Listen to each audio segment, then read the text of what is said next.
मोहतरम सामईन, अस्सलामु अलैकुम वरहमतुल्लाहि वबरकातुहू। इस बार हम आपके लिए पेश कर रहे हैं क़िससुल अंबिया। चुनाचे अब हम आपको इदरीस अलैहिस्सलाम के बारे में बताते हैं। एक हदीस में है कि आदम और शीस अलैहिस्सलाम के बाद इदरीस अलैहिस्सलाम पहले नबी हैं। एक दूसरी हदीस में है कि इदरीस अलैहिस्सलाम पहले नबी हैं जिन्होंने कलम के जरिए लिखा और लोगों को किताबत सिखाई।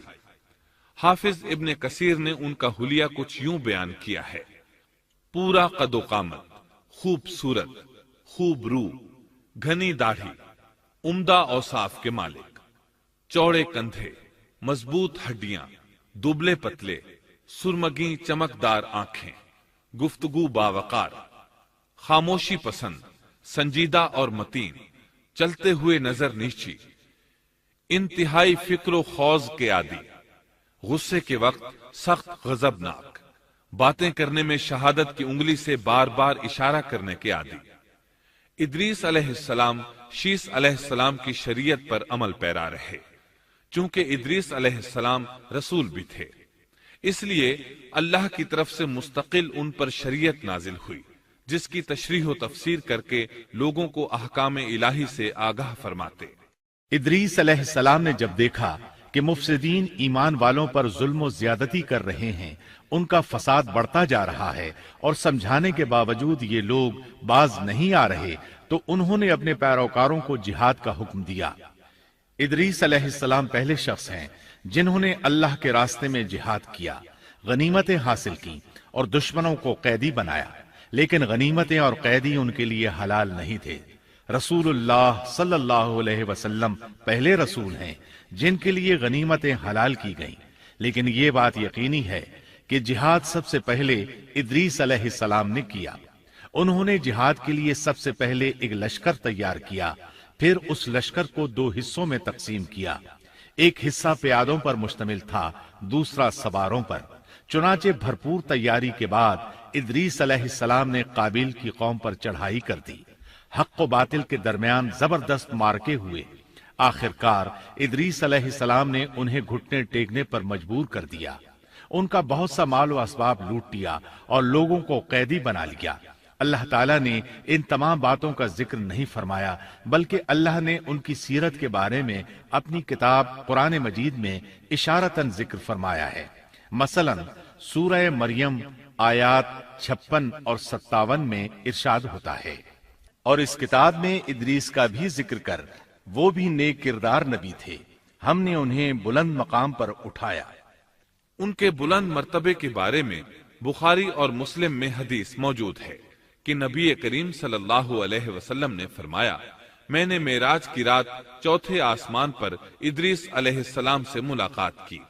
वो चौथे आसमान पर बुलंद मकाम पर फाइज थे। इब्ने जरीर ने एक रिवायत बयान की है।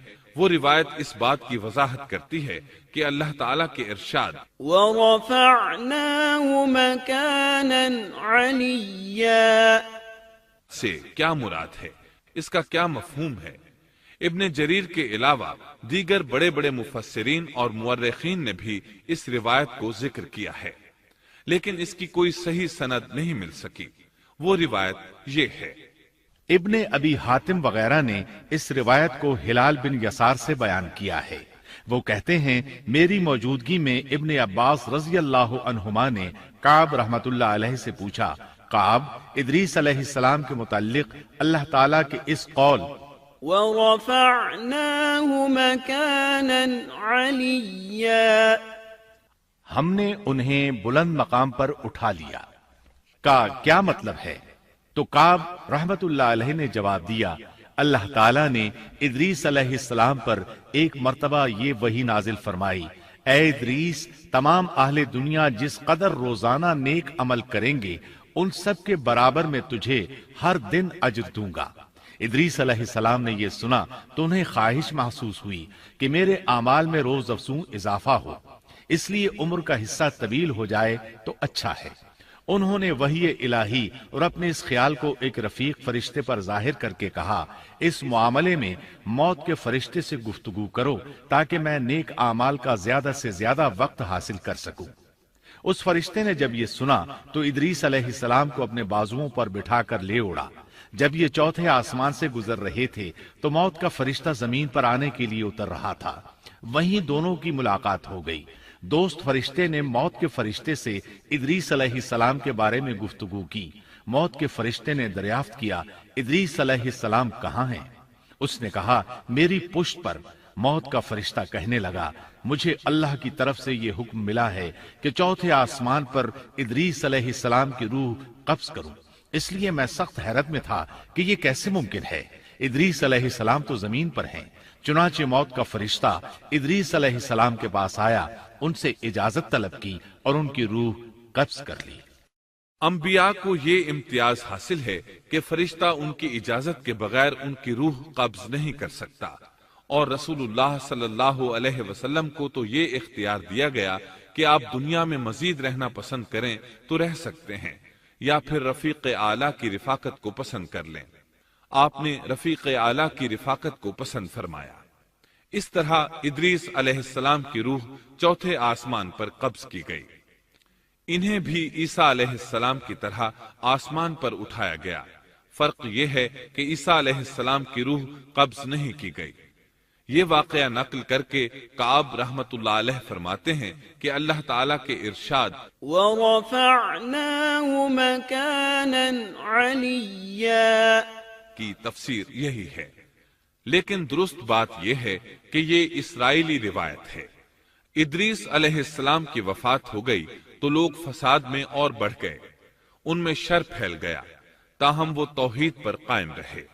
بت پرستی کا ان میں کوئی شعور نہیں تھا۔ لوگ آدم علیہ السلام کی وفات کے 1000 سال بعد تک توحید پر قائم رہے۔ ان میں فسق و فجور ضرور تھا لیکن شرک نہیں تھا۔ اللہ تعالیٰ کے اس ارشاد كان الناس أمة واحدة دراصل لوگ ایک ہی امت تھے کا یہی مطلب ہے۔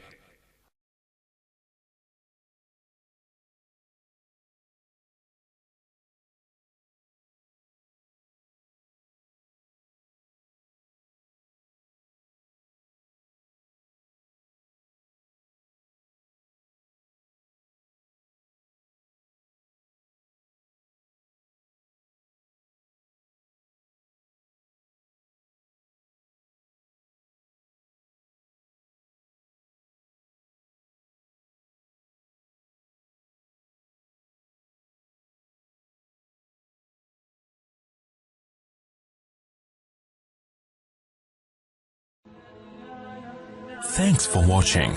Don't forget to like, comment, share and subscribe to